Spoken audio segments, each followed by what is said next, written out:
Hey everyone, Gill Gross here, and it is time for another mailbag where I answer your questions, hot takes, observations, and ultimately your comments on tennis or anything else. You left your comments under my YouTube post and in my Discord server. Link to that is in the description. I forgot to hit the Discord comments a couple of weeks ago, so we're going to do some catching up in that regard.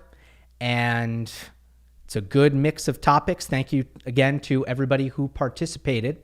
And we're just going to get right into it. No preamble necessary. We've got member G-Bags to start off. You can become a member by hitting the join button. I believe YouTube just added the join button to mobile devices. It used to be only on PC and Windows. So if you join, become a member, contribute $2 a month, goes a long way. Big help, much appreciated. And I try to give you some priority in the mailbag.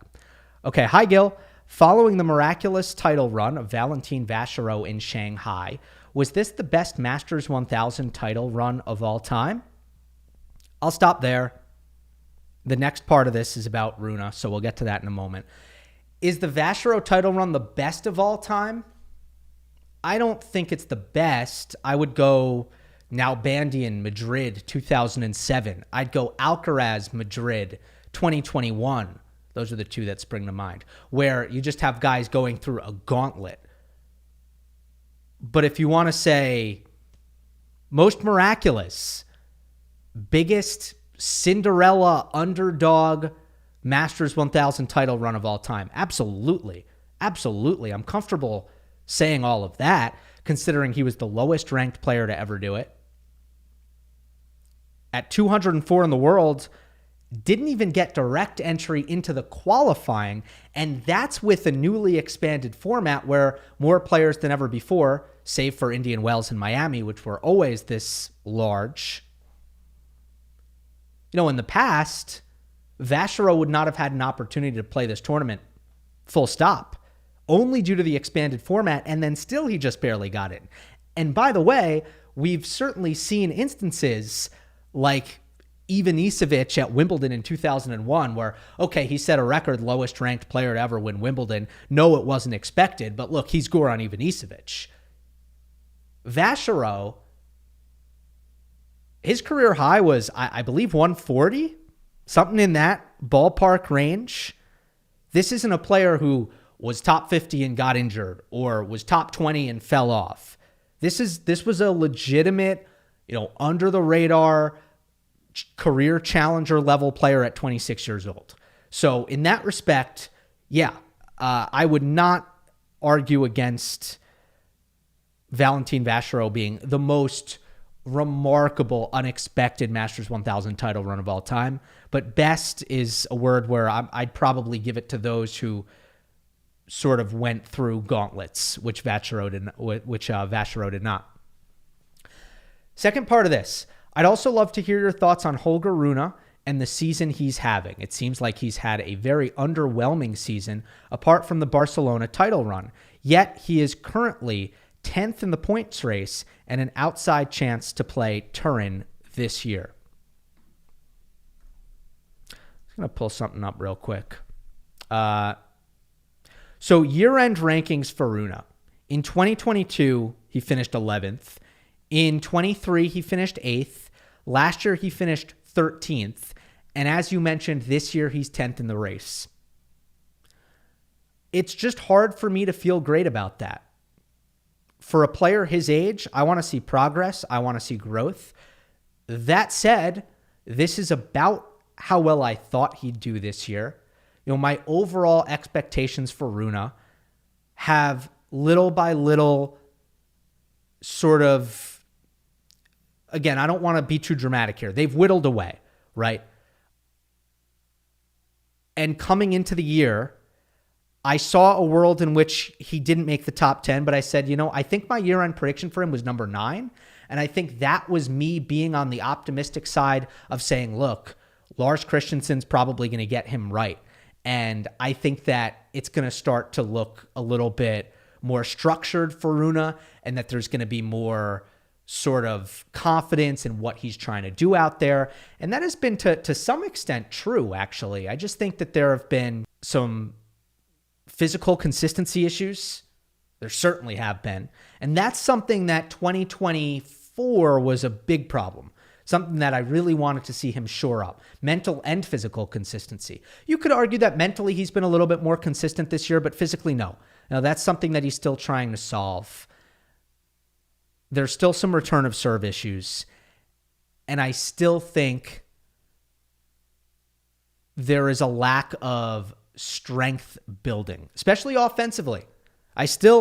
My favorite part of Rune's game, and the advanced analytics do kind of bear this out, it's still his defense, but it's hard to lock down on your defense if you don't fully trust your fitness.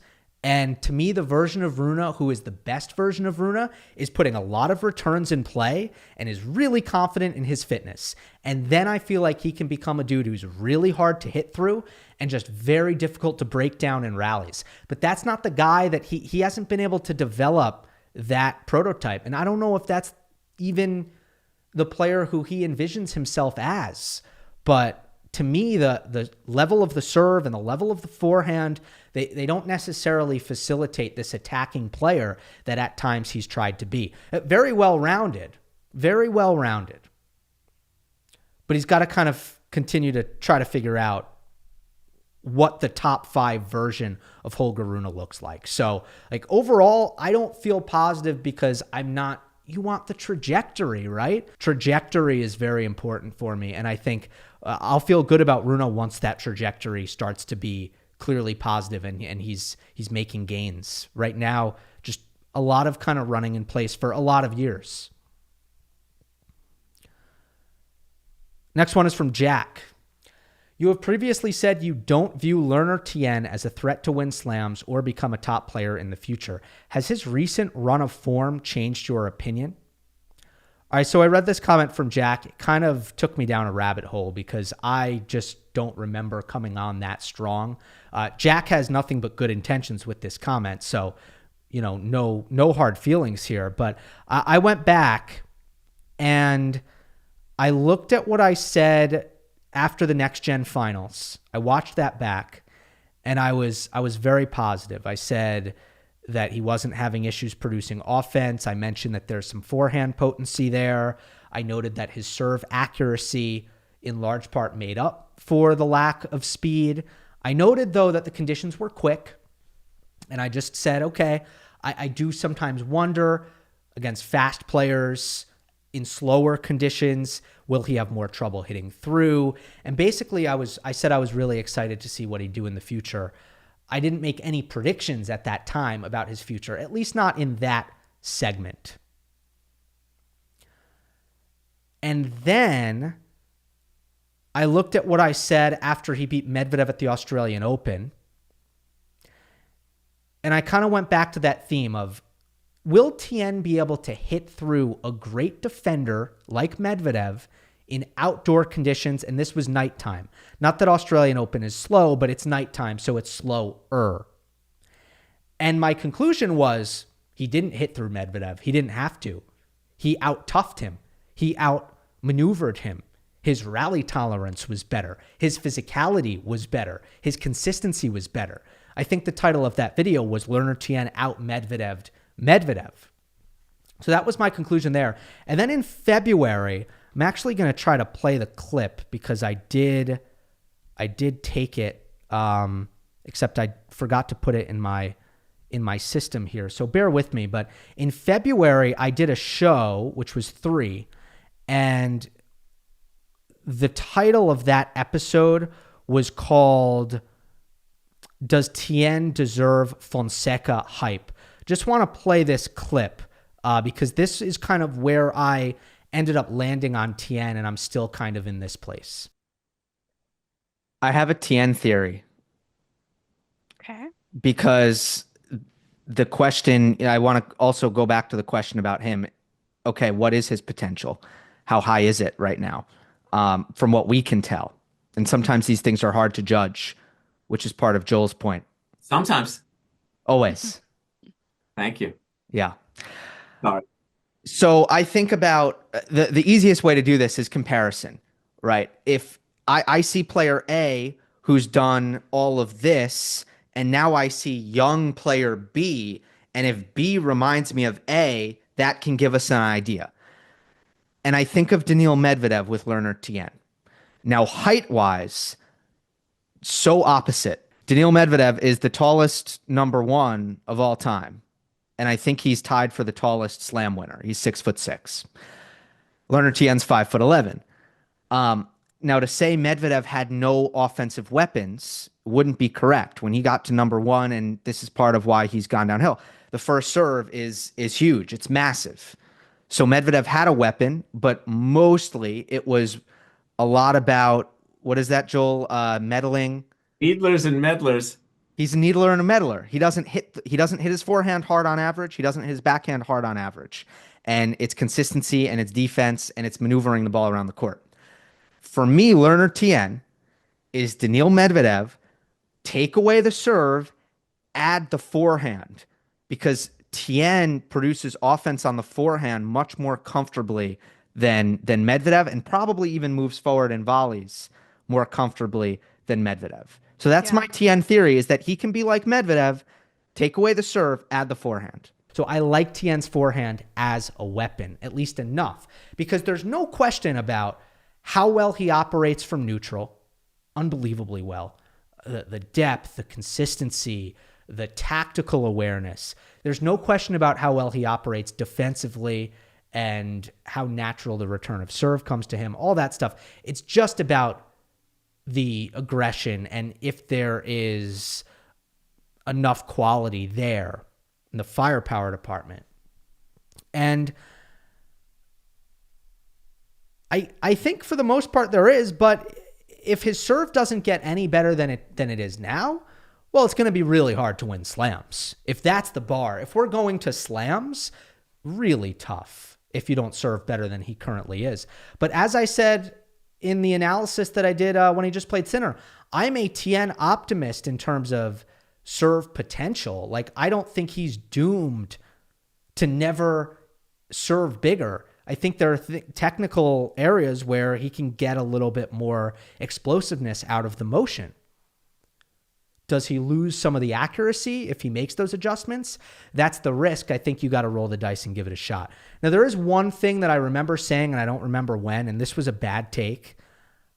I was asked Tien versus Vacherot, who are you higher on? And I did say Vacherot. Wouldn't stand by that now. Obviously, it's very early for Nishesh. It's like his first year on at the challenger level full time. So he has had some growing pains.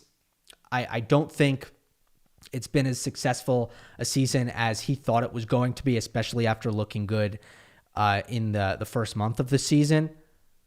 So I would take that back. I remember my reasoning was, I felt like for both of them, the question is firepower, but for Vacherot, technically it looks a little bit more accessible. That's what I said at the time, but I don't stand by that. And Tien is ahead of Vacherot physically in a pretty significant way. In a way, I don't know if Vacherot is going to necessarily ever make that gap up. But we'll have to see. It's early days for Vacherot. I would not stand by that take at this time. But yeah, I think I'm a Tien optimist. But obviously, again, when you don't get anything out of your serve, there is a certain cap there where you start to meet a lot of resistance. Like if he plays a Sinner or an Alcaraz, and it's like, oh, so you're gonna have to just win rally after rally after rally in order to hang on to your serve. It's a tough place to be.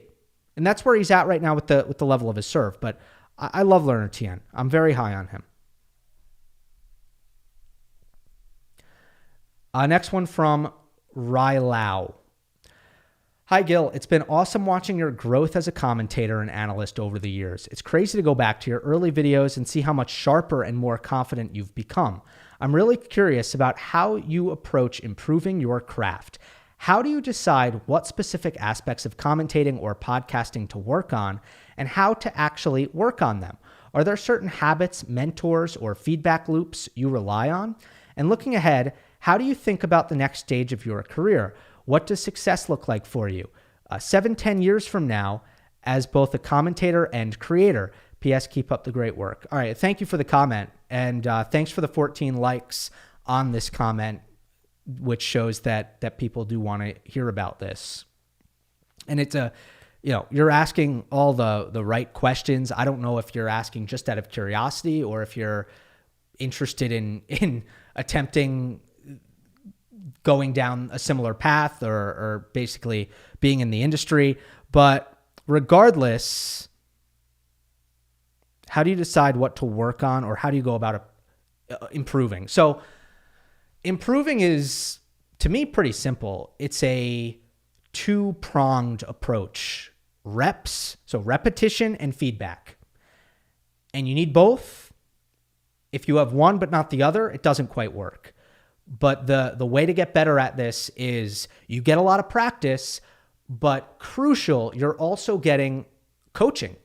Just like in tennis, if you don't have a coach to guide you through the correct habits, but you put in hours and hours and hours and hours reinforcing things that could potentially be problematic or flat out wrong, these repetitions aren't actually helping you. So you really have to continue to find a way to get both.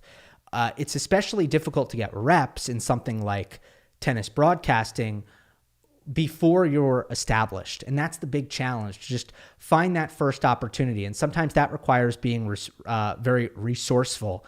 And in my case, when I was in high school and the radio station that I was interning at shut down, I found a way to kind of get myself reps through YouTube. That's different than play-by-play reps or tennis commentary reps, but it was a certain kind of rep. I think the second part of that, finding people that you can go to and give feedback, challenging. Takes a lot of effort. Got to figure out who's going to be honest with you. Then you got to have thick skin. And you got to remember that you should be actively seeking out the people who are going to give you critique. And critique, inherent in critique, is criticism, which is negative. So you're not looking for yes people. You're not, look, it's great that mom and dad tell you that you're doing great. Trust me, my mom and dad just tell me that I'm doing great. And I very much appreciate that. And that's important too. But you've got to find some people who know what they're talking about, who are going to give you some good constructive feedback. And I've done that not as much for podcasting, to be honest. Maybe I could benefit from doing it a little bit more. I think with podcasting, I do always feel as if I'm getting constant feedback from my viewers and my listeners. I mean, how many thousands of comments have I read over the years? Not all. Sometimes it's not about me, it's about the tennis. But still, I do feel as if I'm getting some semblance of feedback through my audience. But in terms of broadcasting, that's where I've had to make the extra effort to find people who I trust. And some of those people are my bosses, but some of those people are not my bosses. And like this year, it was somebody who, for example, I got really great feedback from Howard Denarov, who, and if you're a young broadcaster, he will give you feedback if you go to him, if you search him up and email him. He's awesome. He went to Syracuse. He was a longtime executive producer at Westwood One. And it was, again, it's so important to find those people who you can go to who will be honest with you. Second part of this, how do you think about the next stage of your career? What does success look like for you 7-10 years from now? A lot of growth is obviously still available in the commentary space. I want to do bigger and bigger events for a tennis channel. I would love to work the majors in some respect, which Tennis Channel doesn't have the rights to, but obviously ESPN has 3 of them. Turner Sports has Roland Garros, so ESPN has the other 3. I'd love to be involved in that stuff. And as a creator, I'm not a huge goal setter. I'm very process oriented. I try to continue to look for ways to get better and better, push the envelope little by little by little. 2025 has been kind of the year of Instagram, the year of TikTok. I've really invested not just some money for some help, but also my time and my effort into the short form part of things and getting better at that, committing to that in a more intentional way. And that was my goal at the start of the year. And in 2026, it's going to be a different goal. So we talk about trajectory. I already have on this mailbag. That's what I focus on when it comes to the creator side of things. From member Lindsay, what stories are you watching in the race to year-end finals? So let's have a look. Is Djokovic going to play? That's a huge question, right? That's going to determine whether or not we have an interesting race on our hands. If Djokovic decides to play, then I think we're pretty locked in here. I think it's going to be Musetti, De Minaur, Shelton, Djokovic, Fritz, Zverev, Sinner, and Alcaraz. I think that's your 8. And I don't think we're going to have a ton of drama here because Musetti is at, wait, I'm sorry. I don't have the race pulled up. I had the rankings pulled up. It's the same 8 though. No, there's no changes for what I said. But the gap between Auger-Aliassime and Musetti, Felix has 2,955. Musetti has 3,485. So that's a lot of points for Felix to try to make up. However, if Djokovic bails on the ATP finals, which he did last year, which to be honest with you, I don't really think he should. I think conditions-wise, Turin is perfect for this iteration of Novak Djokovic. And I think what is important for him right now with Sinner and Alcaraz is to potentially get the rewarding experience and just the boost in psychological dynamics to maybe just get one win over Sinner, one win over Alcaraz. Not going to be easy. He knows that. Everybody knows that. If it's going to happen somewhere, I think Turin conditions-wise is ideal. And it's best of 3. And it would add just a little bit of intrigue and I think motivation, positivity for Djokovic heading into an offseason as he gears up for the Australian Open in a hypothetical world in which that would happen. And I don't think he would have to win the ATP finals for that to be productive. Just one win over Sinner or Alcaraz, I think could go a long way. Even if Djokovic loses in the semis of the ATP finals or doesn't get out of the group, I think one match could end up making that trip to Turin a success. However, if Djokovic pulls the plug, now you have a very interesting race where Felix is 410 points ahead of the next best guy who is Rude. And then they're all bunched up. Rude, Rune, Rublev, Medvedev, all chasing. And those are the guys to watch in Paris. In Paris, it's all about Felix, Rude, Rune, Rublev, Medvedev.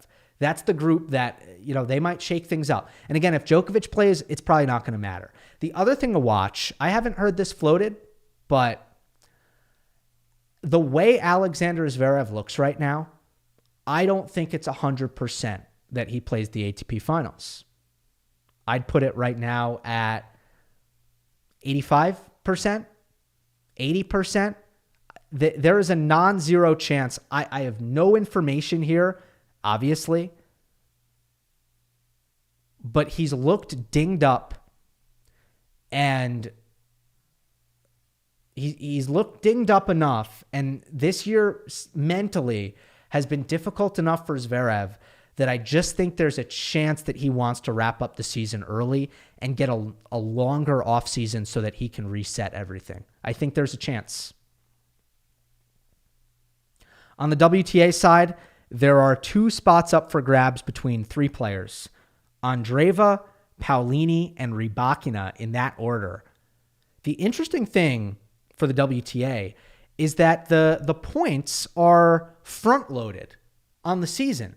There's especially because there's a 1,000 event in February. Next year, there's going to be 2 1,000 events in February. There's no 1,000 events left, though, which is going to make it more difficult for Rybakina to catch up, but she's within striking distance.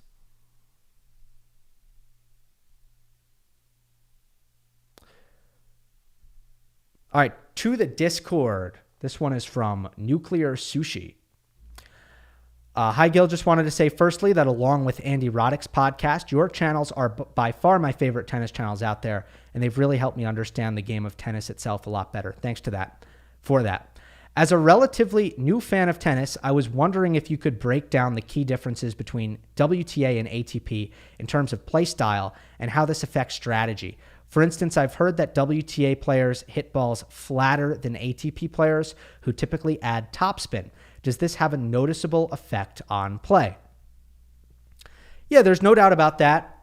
The women play very fast in a way that's a little bit different from the men. They tend to hold their ground on the baseline more stubbornly. So I'm speaking in generalities. That's the nature of this question. They don't give ground as readily. They want to take time away and they want to hit flatter. And that's why in terms of ball speed, or not ball speed, just in terms of speed, they're able to still get the ball through the court, still able to rush their opposition, still able to strip time away. They just do it. They do those things instead of a male player is much more likely to drop back further and use the pace of shot and also use heavy RPM for a little bit more net clearance. The WTA players tend to be a lot more even, and many more have bigger backhands than forehands. So in the men's game, a lot of it, and this is, I don't want to say this is becoming less and less. This is still a big deal in the men's game. A lot of it is avoid the forehand weapon. Play through the opponent's backhand because it's always safer. Now you got to be careful for runaround footwork because most players who have great forehands actually hit it better from the backhand side of the court. So you have that complication. You got to be careful with that. But in general, you have more often a forehand-centric player for men, where the women tend to be more balanced, and there are far more where you actually want to hit it to their forehand. That's a big difference. I think the other major difference is the aggression on return of serve. In the men's game, return is a neutralization. Sometimes second serve return can be an attack in men's tennis, but oftentimes it's not. Oftentimes it's let's get to neutral off of 105 mile per hour slice serve, or sometimes a really nasty kick serve. You have to be less ambitious as a returner because the serve is more difficult to deal with. Whereas the best women, they are masters at taking control of points off the return right away. The balance between return capability and serve capability, it swings more towards return on the women's side. So I'm going to end there. Obviously, there's a lot more that you could get into theoretically. Next one is from Darioku. I think Fritz is more likely than Zverev to win a slam right now. Change my mind. Right now? Sure. It goes back to trajectory. Who's feeling motivated? Who's feeling inspired going into this offseason? Who's feeling like he's almost there, he's just a couple of tweaks? Who's feeling like they're just knocking on the door? Like, I think Taylor Fritz right now, first of all, it was a tough first half of 2025, especially physically. He is over the moon about how the second half has gone. He's thrilled. Again, I think the best word right now, Taylor Fritz can be inspired. Alexander Zverev is borderline discouraged. So we've got sort of opposite vibes right now. I don't know what else to say. It's opposite vibes.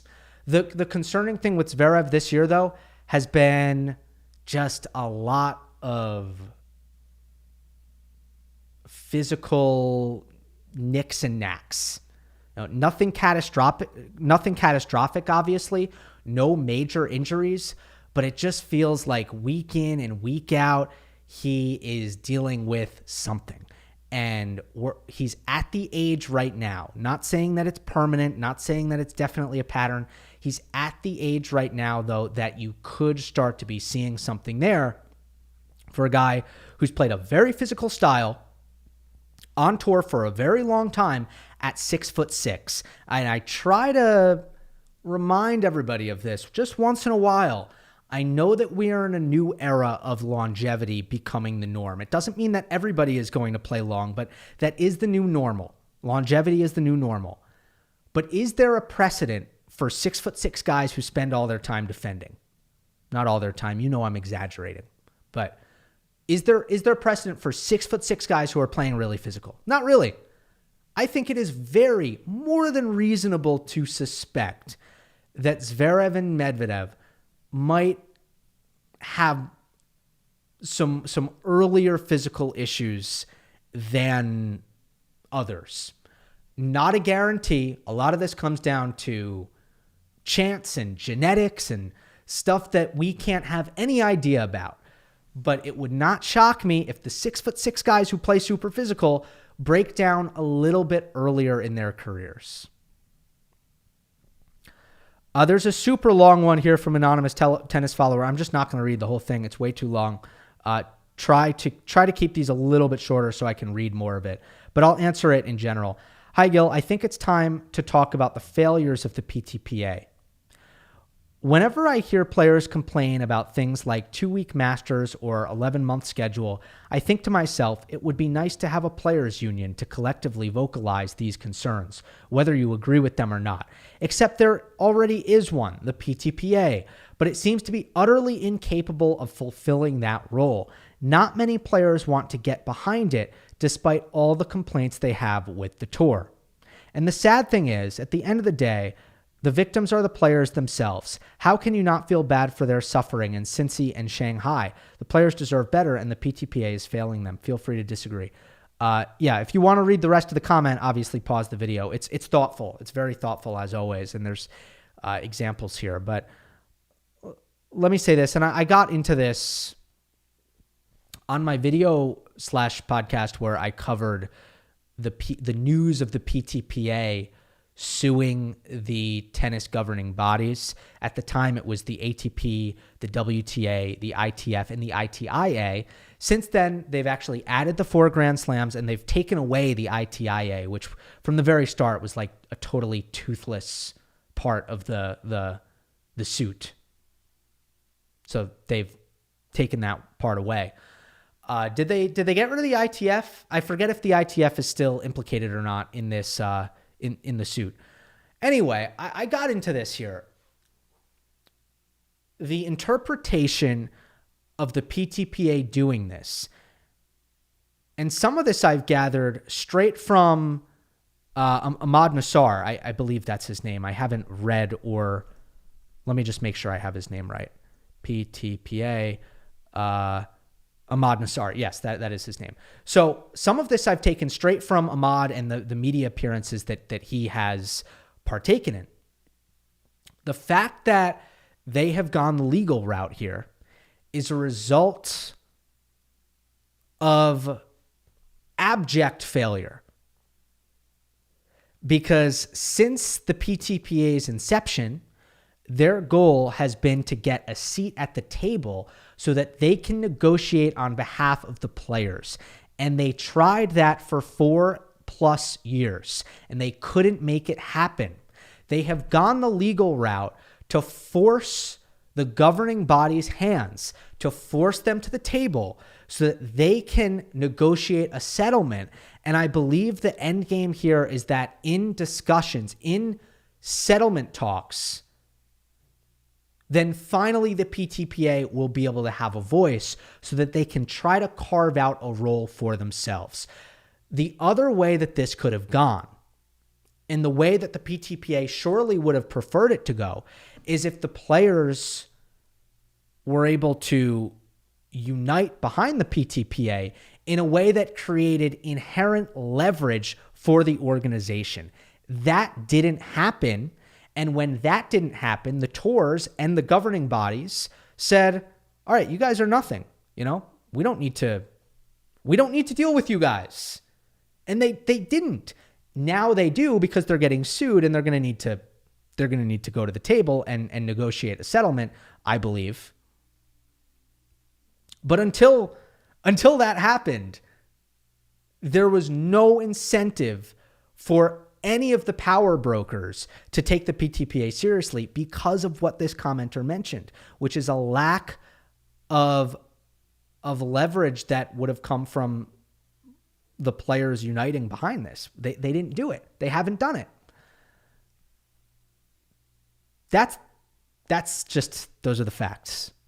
So you can argue about the PTPA's intentions and what they stand for, and there are a lot of positive things to say about all of that. But if you are evaluating their performance in terms of being a successful arm in which the players can use to achieve their goals, they have not succeeded by that metric. They have not. That's why they've had to go scorched earth to what I believe was their last, not what I believe, I'm sorry. Let me amend that statement. Ahmad Nassar has said as much. The lawsuit was a last-ditch effort. It was not how they wanted to play this. It was the only way they could turn, because they were out of options.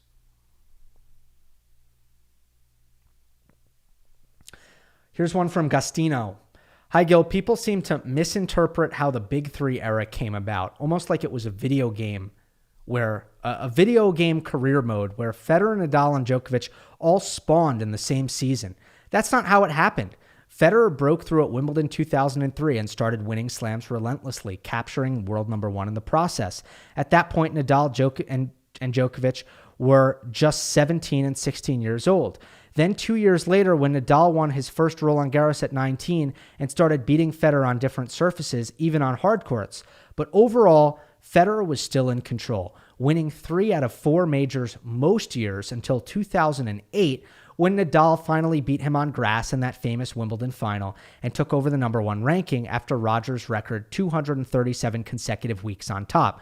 Djokovic did win his first slam in 2008 at the Australian Open. But outside of that, he was mostly just winning Masters titles and wasn't yet a real threat to Federer and Nadal's dominance. It wasn't until 2011 that Novak started truly dominating, winning 3 out of 4 slams and becoming a nightmare for Nadal.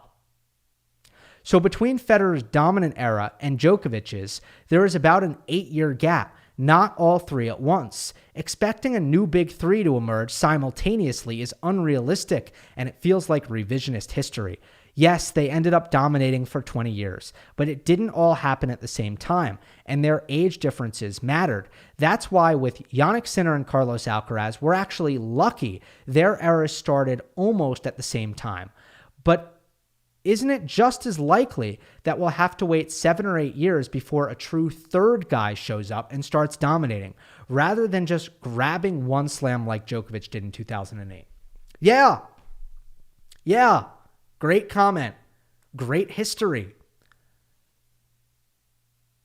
That's why I hesitate when folks futurecast too far ahead. When it's like, wait, look at the rankings. There's no competition. Where's the competition for Sinner and Alcaraz? They all stink. Nobody's good enough.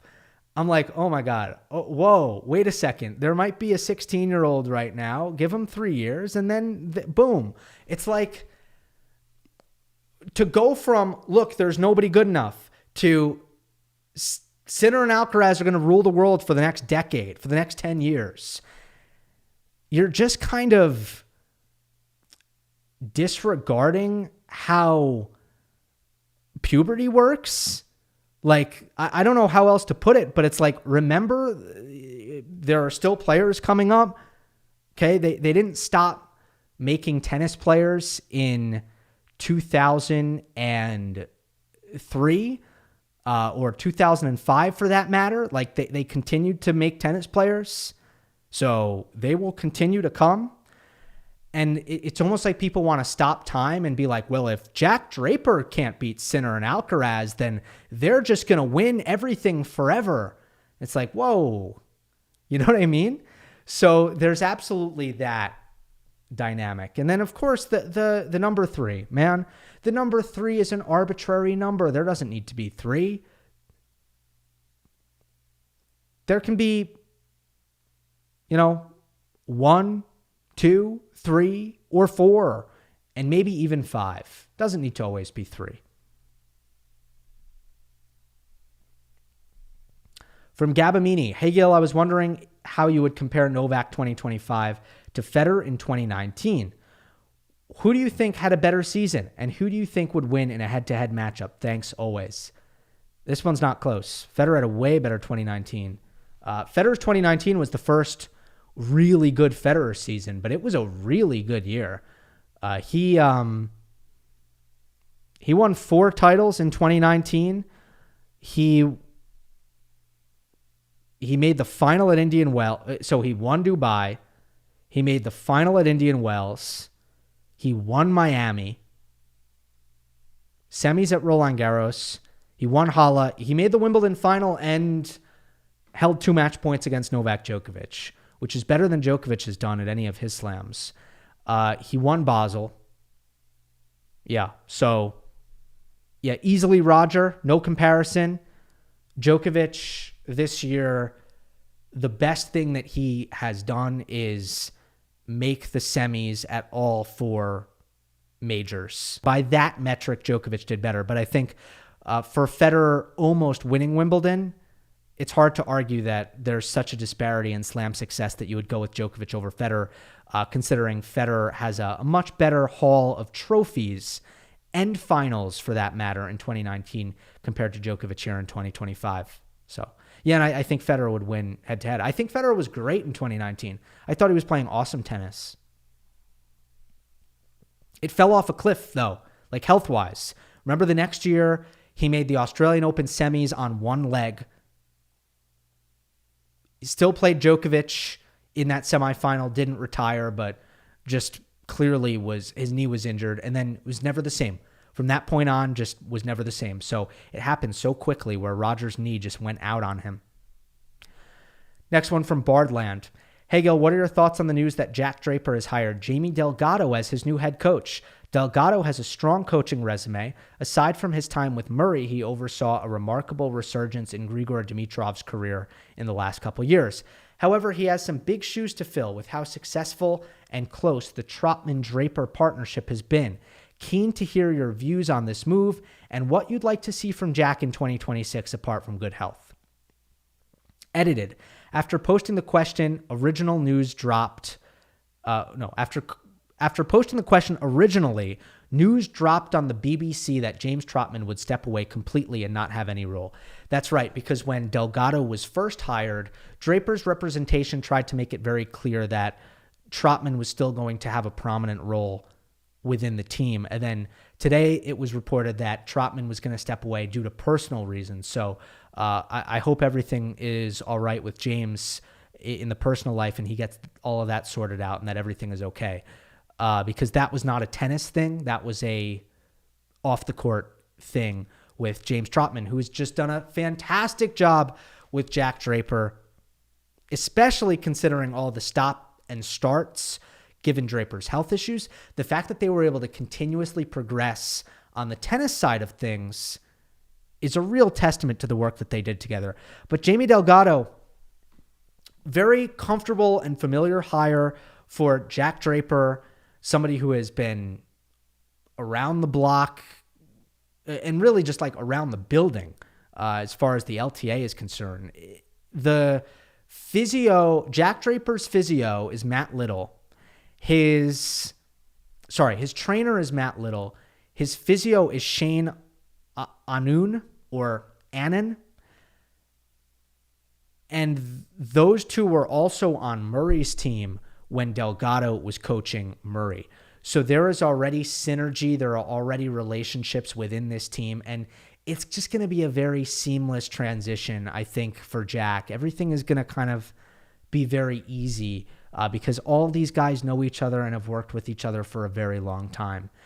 I also think, you're correct to point out that Delgado deserves a ton of credit for clarifying Dimitrov's game, really clarifying Grigor's identity, overseeing a resurgence that at times just seemed unlikely. Obviously, Grigor, bounced in and out of the top 20, top 15 range, would have his peaks and valleys, but couldn't really replicate what he did in 2018 when he finished 4 in the world. Or was it 3 in the world when he had the big year end? I think it might have been 3 in the world, actually. It was 3 in the world in 2017. Just couldn't quite replicate that and was just hovering between 15 and 30 for most of his career, really. So it was just a job well done. I thought he had Dimitrov more clear-headed and unlocking the full breadth of potency available on the serve and the first forehand, and the net play was making it very difficult for anybody to break Dimitrov's serve. Dimitrov was just one of the hardest guys to break for the last couple of years. It was just unfortunate that Grigor's body didn't hold up at majors.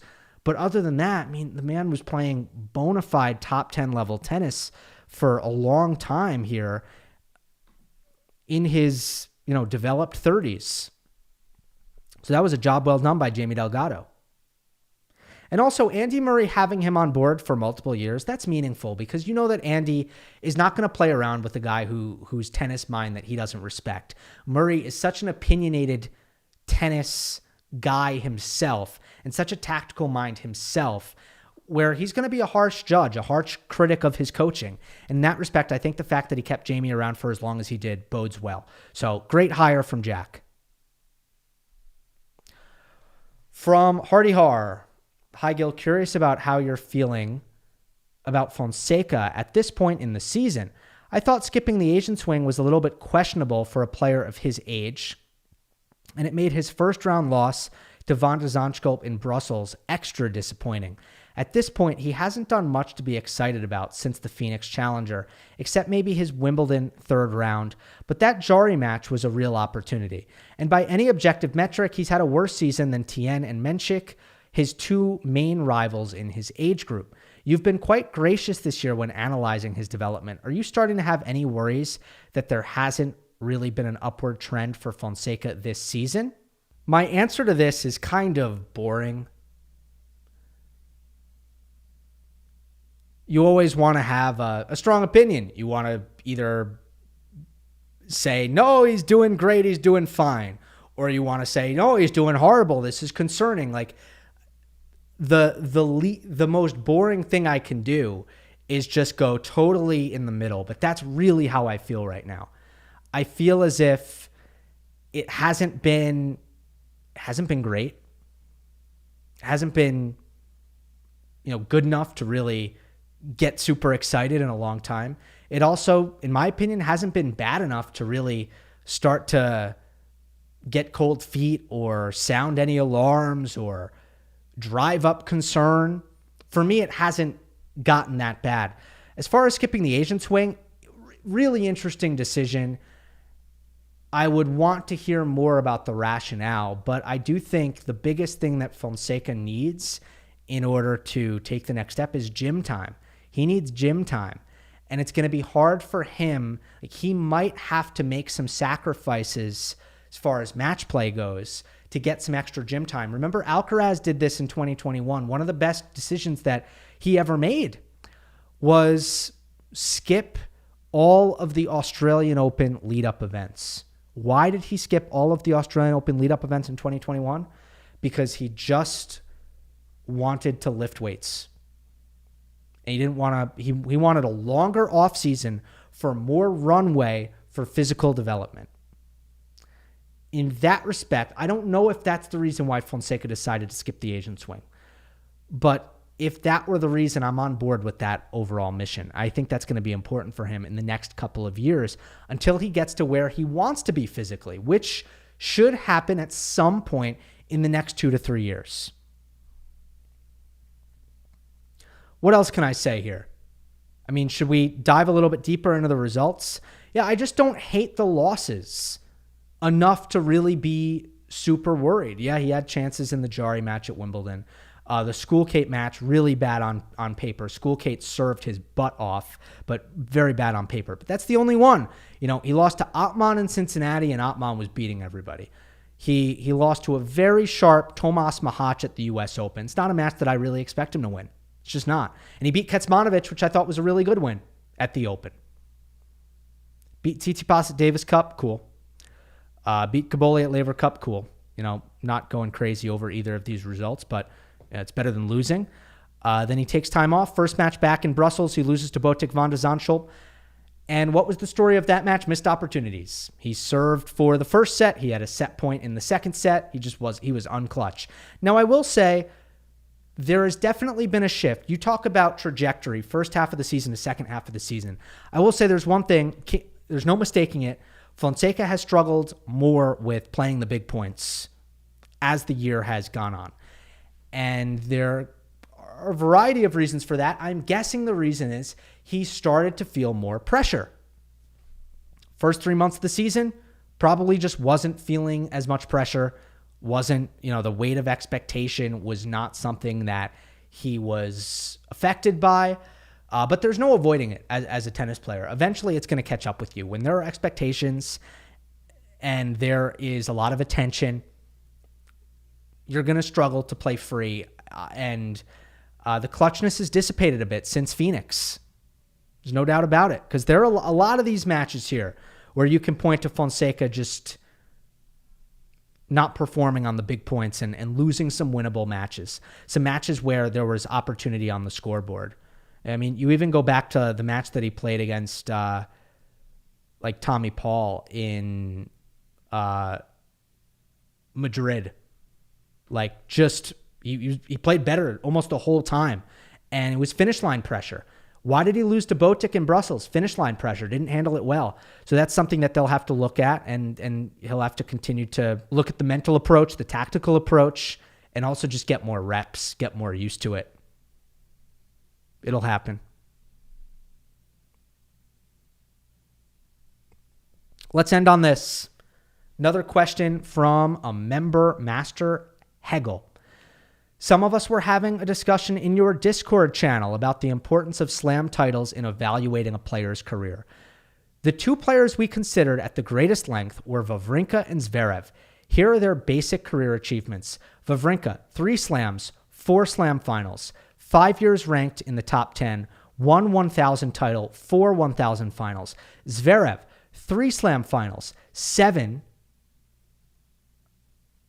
soon to be 8? Oh, sorry, I get what you're saying. 7, soon to be 8, and it would have been 9 if he wasn't injured against Nadal. Years ranked in the top 10. 7 1,000 titles, 12 1,000 finals, 2 ATP finals titles. You could consider whom they beat in important matches when thinking about achievements. Obviously, Wawrinka is better here.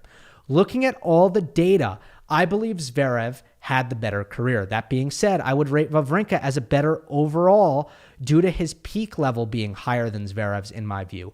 I would place Thiem above Zverev as a player for the same reason, although in that comparison, it is obvious that Zverev's career is superior. Of course, Wawrinka will be remembered as someone who performed above expectations, while Zverev at this point in his career will be remembered as someone who failed to achieve. Since we didn't come to a consensus, I wonder, what does the master, I don't know if I accept that title, Gill Gross think? Who had the better career? Yeah, great stuff. I mean, this is such a good barber chair discussion, isn't it? But to me, it's not a tough one. You take Wawrinka's career. You just do.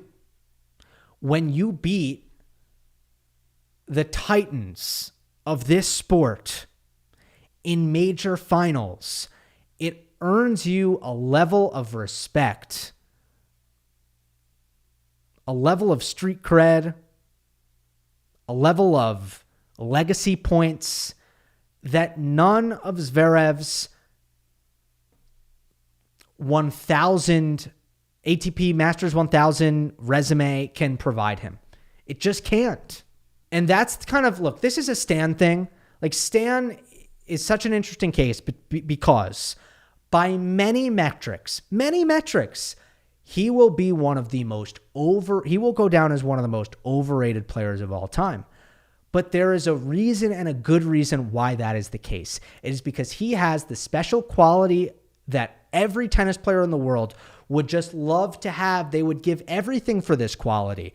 He played the best matches of his life in the biggest matches of his life. And by the way, his peak level was insane. When you are a guy who peak Novak Djokovic just can't stand playing in a big match, that just gets you to a place where Zverev has not gotten. When you beat Nadal in a major final, that gets you to a place where Alexander Zverev has not gotten. And look, now Zverev has to live with this weight of having never won a major title. Let's just live with that. When you get to a certain level in this game, winning majors becomes the goal. And it starts to define you. Now, it's not going to be an issue for Talon Griekspoor when he retires. He's not going to be like, I never won a major, right? But when you get to the Zverev-Wawrinka tier, that starts to become how everybody measures you and how you begin to measure yourself. I think it is appropriate that despite Zverev having the counting stats in terms of longevity, in terms of overall ATP titles, in terms of win percentage, all of that, despite Zverev having all that, I don't feel guilty at all about anointing Stan Wawrinka at this time as the player who had the better career. Let's end it on that. Sorry for everybody whose comments I didn't get to. There were so many good ones here that I would have loved to talk about. But if you feel strongly about your comment, just copy and paste and leave it in next time. Hope you enjoyed. Don't forget to subscribe. I'll see you next time.